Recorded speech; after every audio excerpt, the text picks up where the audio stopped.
Saudi अरब के बेहद ही गर्म इलाके में बर्फबारी हुई। चौंकिए मत, ये सच है। ऐसा 5 दशकों में पहली बार हुआ है।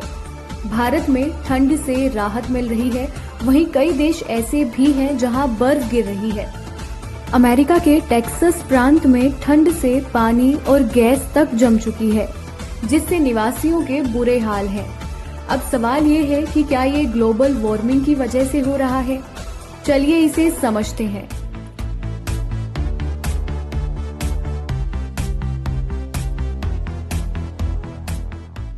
ग्लोबल वार्मिंग से केवल बर्फ पिघलती ही नहीं बल्कि इससे बर्फबारी भी होती है। वैसे सालों तक बहुत से लोग विशेषज्ञों को संदेह से देखते रहे कि अगर ग्लोबल वार्मिंग हो रही है तो बर्फ कैसे गिर सकती है, फिर तो स्नोफॉल भी कम हो जाना चाहिए।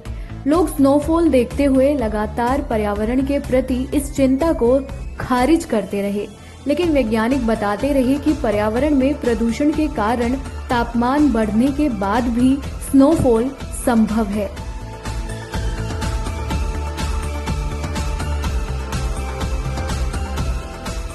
जिन्हें नहीं पता कि ग्लोबल वार्मिंग क्या है, तो चलिए इसे भी समझ लेते हैं। इसका अर्थ है कि धरती के तापमान में बढ़ोतरी और इसकी वजह से मौसम में बदलाव।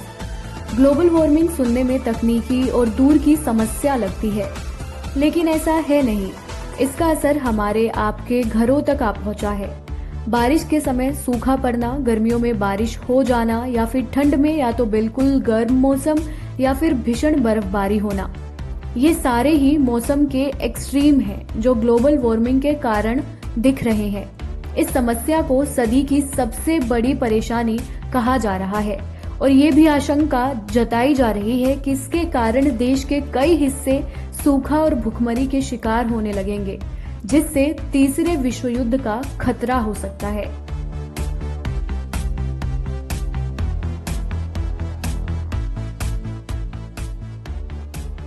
वैसे ये भी बता दूं कि ग्लोबल वार्मिंग का असर देशों की अर्थव्यवस्था पर भी होता है। गर्मी बढ़ने के कारण लोगों की उत्पादकता कम होती है और ज्यादातर फसलों की उपज भी घटती है। स्टैनफोर्ड यूनिवर्सिटी में अर्थ सिस्टम साइंस के मार्शल बर्के ने इस बारे में एक रिपोर्ट भी तैयार की थी, जो बताती है कि कैसे ठंडे देश अमीर हो रहे हैं जबकि गर्म देशों की अर्थव्यवस्था उतनी उन्नत नहीं हो सकी।